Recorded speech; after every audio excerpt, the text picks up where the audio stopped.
حکیم لقمان رحمۃ اللہ علیہ فرماتے ہیں، جس نے دنیا کی بلاؤں پر صبر کر لیا اس کے لیے نعمتیں حاصل ہو گئیں، کیونکہ مزدور کو اس کی مزدوری اس کا پسینہ نکلنے سے پہلے ادا کر دی جاتی ہے۔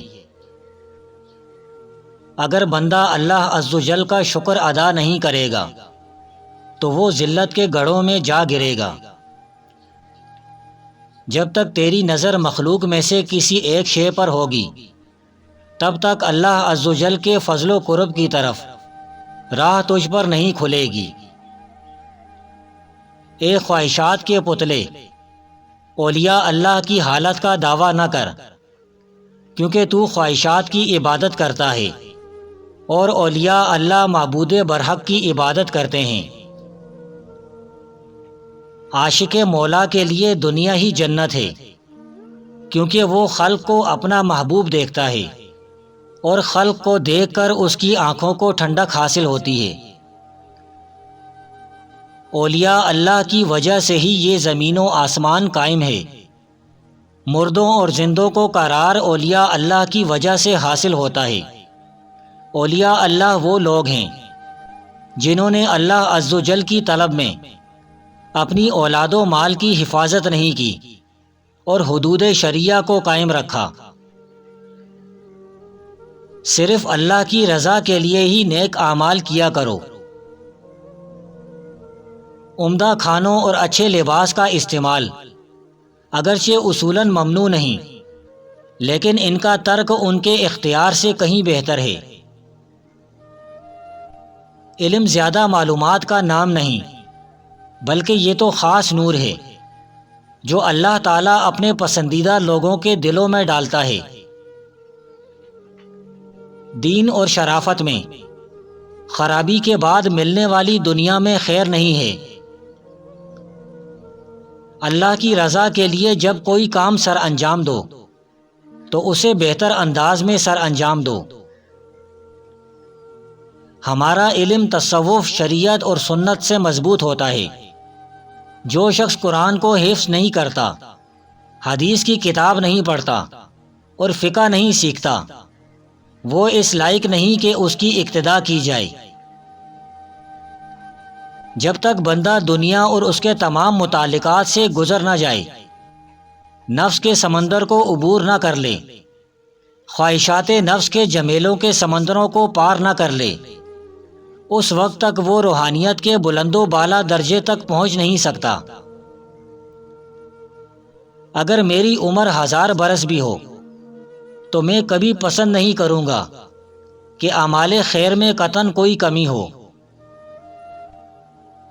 تصوف دراصل باری تعالیٰ ہی کا راز ہے، اور اس کی تعلیم بھی رازدار نہ ہونی چاہیے، کیونکہ عام ہو جانے پر یہ تعلیم خطرناک ثابت ہو سکتی ہے۔ انسان اس طرح خدا کے ساتھ رہے کہ اس کا کسی بھی دوسری ہستی کے ساتھ ظاہری تعلق نہ رہے، اور ان کے نزدیک تصوف اس فاصلے کو دور کرنے کی مسلسل سعی کا نام ہے جس میں صوفی کو ہمیشہ مشغول رہنا چاہیے۔ علم ایک نور ہے جو اللہ سے ڈرنے والے کے دل میں چمکتا ہے۔ علماء کا کام غور و فکر کر کے کسی چیز کو قبول کرنا ہے، جبکہ جاہل کا کام سنی سنائی بات کا روایت کر دینا ہے۔ اولیاء اللہ لوگوں میں سے بہترین ہے۔ اولیاء اللہ میں انبیاء بھی شامل ہیں، کیونکہ ہر نبی کا ولی ہونا جزو لازم ہے، اور جب تک زمین و آسمان قائم ہیں تب تک اللہ عز و جل کی رحمت اور فیوض ان پر نازل ہوتے رہیں گے۔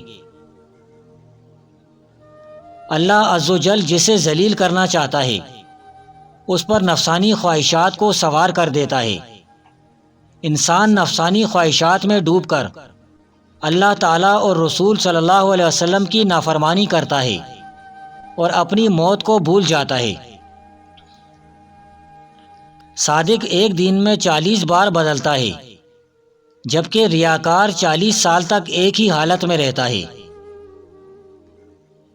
صدق کی حقیقت یہ ہے کہ تم ایسے موقع پر بھی صدق یعنی سچائی سے کام لو جہاں جھوٹ بولنے کے سوا تمہارا چھٹکارا نہ ہو سکتا ہو۔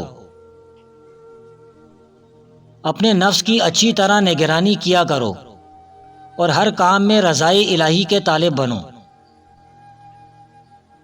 توحید لوگوں کے اندر 4 درجات میں پائی جاتی ہے۔ پہلا درجہ عوام الناس کی توحید کا ہے۔ دوسرے درجے میں وہ توحید آتی ہے جو ان لوگوں میں پائی جاتی ہے جو دین کے روایتی علم سے بہروور ہیں۔ تیسرے اور چوتھے درجے کی توحید کا تجربہ ان خواص کو ہوتا ہے جنہیں معرفت حاصل ہو۔ صدق کی حقیقت یہ ہے کہ ہر بار میں اللہ تعالیٰ کی موافقت پر چلنا جاری رہتا ہے۔ یاد رہے کہ بندہ جب اپنی تمام خواہشات نفس کی مخالفت کرتا ہے اور اپنی مراد کو ترک کر دیتا ہے تو اللہ عز و جل ان سب کے عوض اسے آخری عمر میں پاکیزگی عطا فرماتا ہے اور اسے دنیا و آخرت میں عزت عطا فرماتا ہے۔ وہی بات پوچھو جو پوچھنے کے قابل ہو، اور جو قابل نہیں اسے چھوڑ دیا کرو۔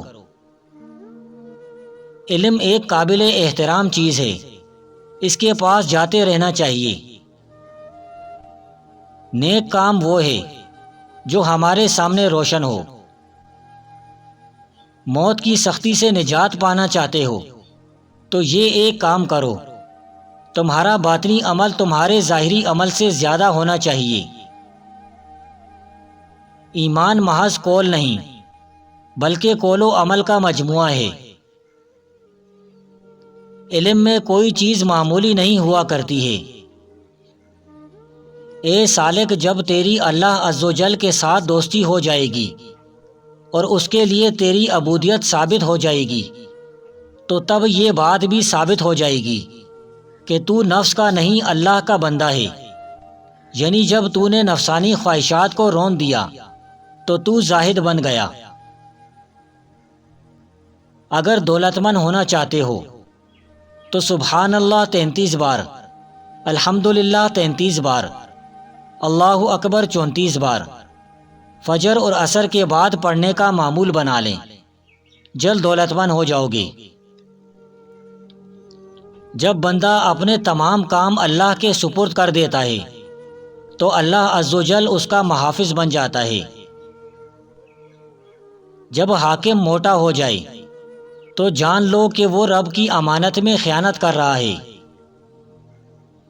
آوارہ اور فحش لوگوں سے ہمیشہ دور رہو۔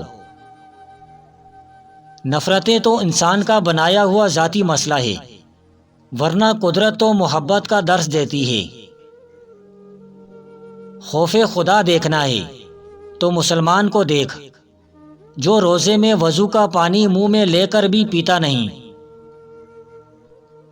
زندگی میں سادگی اپناؤ، جتنی سادہ تمہاری زندگی ہوگی اتنی پریشانیاں کم ہوگی۔ کچھ رشتے اللہ تعالیٰ خود ختم کرواتا ہے تاکہ ہماری زندگی خراب نہ ہو سکے۔ بے شک وہ جو کرتا ہے بہتر کرتا ہے۔